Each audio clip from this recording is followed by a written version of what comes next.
नमस्कार मंडळी, स्वागत आहे तुमचं आपल्या सगळ्याच प्लॅटफॉर्म्सवरती. मंडळी, छत्रपती धर्मवीर छत्रपती संभाजीराजे शौर्य प्रतिष्ठान आणि या प्रतिष्ठानच्या अंतर्गत सामाजिक कार्य करणारे बाळराजे आवारे पाटील यांनी EVMच्या संदर्भाने एक नारा दिला. EVM हटवा, लोकतंत्र वाचवा. जाणून घेऊयात त्यांच्याकडनं काय आहेत त्यांच्या प्रतिक्रिया. दादा, काय सांगाल? EVM हटवा असा नारा तुम्ही सध्या देताय. आम्ही EVM हटाव लोकतंत्र बचाव हा जो नारा दिला आहे हा लोकशाही टिकवण्यासाठी दिलेला आहे. आणि ज्या पद्धतीने निवडणूक आयोगाने स्थानिक स्वराज्य संस्थेच्या निवडणुका राहिलेल्या ह्या बॅलेट पेपरवर घ्यावा असं आम्ही त्यांना निवेदन पण दिलं आहे. या अगोदरच्या झालेल्या निवडणुका आहेत त्या पारदर्शक झाल्यात की नाही, काय वाटतं तुम्हाला? नाहीच झाल्या, म्हणून तुम्ही हा सगळा प्रकार, म्हणून तर हा प्रश्न पडलाय ना, आणि त्यामुळेच ही आंदोलन उभा करतोय. आता लोकसभेच्या झाल्यात, विधानसभेच्या झाल्यात, त्यानंतर आता नगर परिषदा महानगरपालिकेच्या 2 दिवसानंतर आहेत. पुढच्या निवडणुका कुठल्या आहेत आणि काय काय वाटतं तुम्हाला, कुठल्या निवडणुकीत हे सगळे प्रश्न उपस्थित झाले पाहिजे?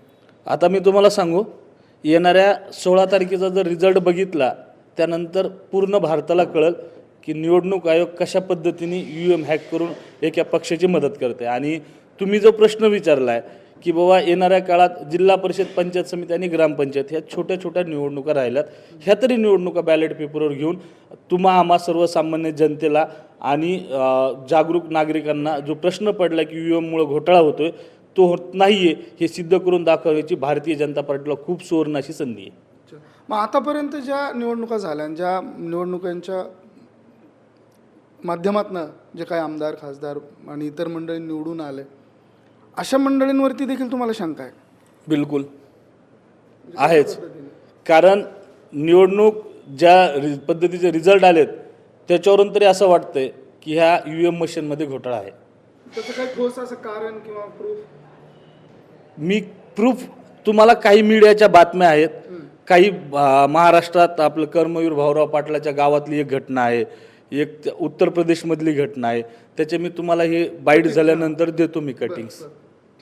आगामी काळात पंचायत समिती आणि जिल्हा परिषदांच्या निवडणुका आहेत, मग केवळ त्या निवडणुका EVM विना व्हाव्यात असं तुमचं मत आहे का? हो, बिलकुल असंच मत आहे. त्या संदर्भाने तुम्ही काय काय उपाययोजना करणार? आता त्या संदर्भाने आम्ही जनजागृती दौरा केला आहे. त्यानंतर आम्ही आता आमरण उपोषणाची 16 जानेवारीची तयारी पण करतोय. आणि येणाऱ्या काळात ह्या आंदोलनाचं रूप खूप मोठ्या स्वरूपात राहील. काय सांगाल दादा, काय वाटतं तुम्हाला? EVM मुळे लोकतंत्र धोक्यात असं तुमचे नारे आहेत? नक्कीच EVMमुळं आपलं जे देशाचं लोकतंत्र आहे ते अतिशय धोक्यात आलेलं आहे. त्याचं कारण मेन सांगायचं म्हणलं तर आपल्या देशापेक्षा तंत्रज्ञान या विषयात अनेक पटीने प्रगल्भ असणारे देश, त्या ठिकाणी जर्मनी असेल, अमेरिका असेल, फ्रान्स असेल, ह्या देशांनीसुद्धा EVM बॅन करून त्या ठिकाणी मतपत्रिकेद्वारे निवडणुका पार पाडल्या. मग आपणच का एवढी देशात जगामध्ये आपली लोकशाही मोठी असताना, मोठी म्हणून घेत असताना आपण त्याच्यामध्ये EVMचे पुरस्कर्ते कसं काय असू शकतो, हा मुळात आम्हाला सर्वसामान्याला पडलेला प्रश्न आहे. एक महत्त्वाचा प्रश्न, इतके दिवस कुणी हा विषयावरती आवाज उठवला नाही. एक सामाजिक संघटना म्हणून बाळराजेंनी आवाज उठवला. त्या दृष्टीने तुम्ही कशा पद्धतीने बघता या गोष्टीकडे? नक्कीच हा जनभावना ज्या आहेत त्या दाबल्या गेलेल्या होत्या. सगळं पुन्हा अनेक पक्षांनी निवेदन दिले होते यापूर्वी, पण त्या ठिकाणी ह्यांचा राजकीय अजेंडा होता तो, की बाबा त्यांच्यापुरतं ते होतं स्वार्थापोटी. पण ज्यावेळेस मतदारांमध्येही आतापर्यंतचे जेवढे निवडणूक निकाल लागलेत त्यामध्ये पराभूत उमेदवार आणि त्या पराभूत उमेदवारांना ज्या लोकांनी मतदान केलं त्या मतदारामध्ये या EVM बाबत शंका होती, अनेक प्रश्न निर्माण केले होते. त्यामुळं त्या प्रश्नांचा आवाज कुठंतरी दादांच्या माध्यमातून, या ठिकाणी संघटनेच्या माध्यमातून रूपाला येणार आहे आणि त्याच्यावर मार्ग काढण्यासाठी आम्ही दादाच्या सोबत या ठिकाणी आहोत. मग आता लोकसभा, विधानसभा किंवा इतर ज्या निवडणुका पार पडल्या आणि त्यातनं जे लोकप्रतिनिधी निवडून आले त्यावरती सरळ शंका घेतात तुम्ही? 100% शंका आहे. आज इलेक्ट्रॉनिक वस्तू ही मानवनिर्मित वस्तू आहे, पहिली गोष्ट. आणि मानवनिर्मित वस्तूमध्ये प्रत्येक प्रकारचा फेरफार केला जाऊ शकतो, हे आमची दाट शक्यता आहे. आणि त्या निवडणुका कशावरून? त्या इलेक्ट्रॉनिक वोटर मशीनवरच घेतलेल्या, त्यामुळं त्या गोष्टी कशामुळे केल्या जाऊ शकत नाही हा आमचा प्रतिप्रश्न आहे तुम्हाला मीडिया म्हणून. कारण आता आपण घरात बसून मोटरी चालू करू शकतो, या जागेवरून दुसऱ्या जागेवरचं कॉम्प्युटर हाताळू शकतो, तर मग EVM मशीन का हाताळू शकत नाही हा माझा प्रश्न आहे तुम्हाला. तर या सगळ्या अनुषंगाने काही आता जन आंदोलन बाळराजे यांनी पुकारलेलं आहे. त्यांचं जन आंदोलन हाताळण्याची त्यांची सचोटी आहे किंवा त्यांना एक तंत्र ते मिळालेलं आहे. निश्चितच या EVMच्या संदर्भाने देखील ते एक मोठं आंदोलन उभं करतील. तर त्या आंदोलनाच्या माध्यमातून तुम्ही काय संदेश देऊ सांगा? हे जे बकासुरांचं साम्राज्य उभा केले या EVMच्या माध्यमातून, मग ते काँग्रेसचं असेल भाजपचं असेल, या बकासुराचं साम्राज्य जाळण्यासाठी ही प्रतिष्ठानच्या माध्यमातून एक पेटवलेली ठिणगी आहे.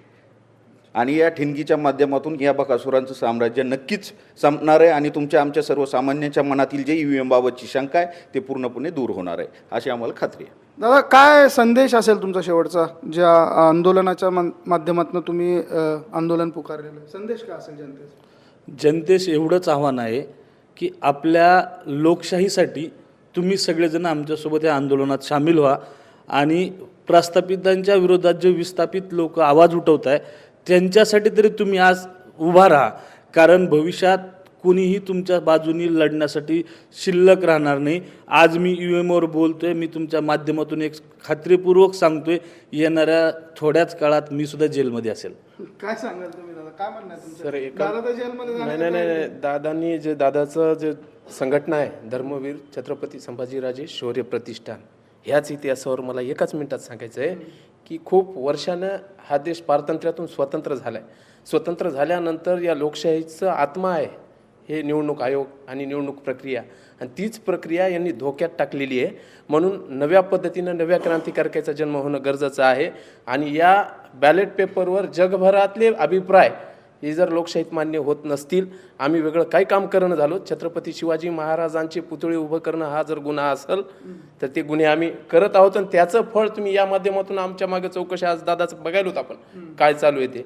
ही आधुनिक 1.5 वर्षापूर्वी स्मारक उभं केलं आणि त्याचा गुन्हा आता नोंद होतो. हो ना, मग ते आज नवीन स्मारक उभे होऊ नयेत. पहिलेपासूनचा इतिहास यांचा मनुवाद्याचा इतिहास हा हिंदुत्वाचा नाही हे खोटं पेरतात. हा हिंदुत्वाची ते सरकार नाही, हे मनुवादी सरकार आहे. यांनी त्याही काळात महात्मा फुलेला शिवाजी महाराजाचा म्हणजे जे समाधीस्थळ शोधू दिलं नाही, लातेनं फुलं उधळणारे लोक आहेत, आज सत्तेत बसलेत, गल्ली ते दिली. आजच्या तारखेतलं सांगतो, संत तुकाराम महाराजांचा इतिहास आजच्या पेपरला आलेला विषय, इतिहासातून तुकाराम महाराज तुम्ही वगळतात, कशाचं घोतक आहे हे? मनुवाद आज सत्तेत बसलेलं आहे. भविष्यात सामान्य जनतेला आपल्या माध्यमातून मला सांगायचं आहे की नव्या क्रांतीची गरज आहे. त्याचं पहिलं पाऊल बाळराजे दादाच्या माध्यमातून पडलेलं आहे. सगळ्यांनी साथ द्यावी एवढीच अपेक्षा. आंदोलनात्मक पवित्रा त्यांनी आता घेतलाय. त्यांचं आंदोलन म्हणजे चांगले त्या आंदोलनाला घाबरून असतात. काय सांगाल? आंदोलन पर्यायच नाही ना, कुठंच सभागृहात काहीच राहिलेलं नाही, विरोधक नावाचा विषयच राहिला नाही. सगळे शत्रू पक्षाचे माणसं पक्षात घेणं किंवा त्यांच्या मागे काही ससेमेरा चौकशीचं लावून विषय दाबून ठेवणं सुरू आहे. मग सामान्य माणसाचा आवाज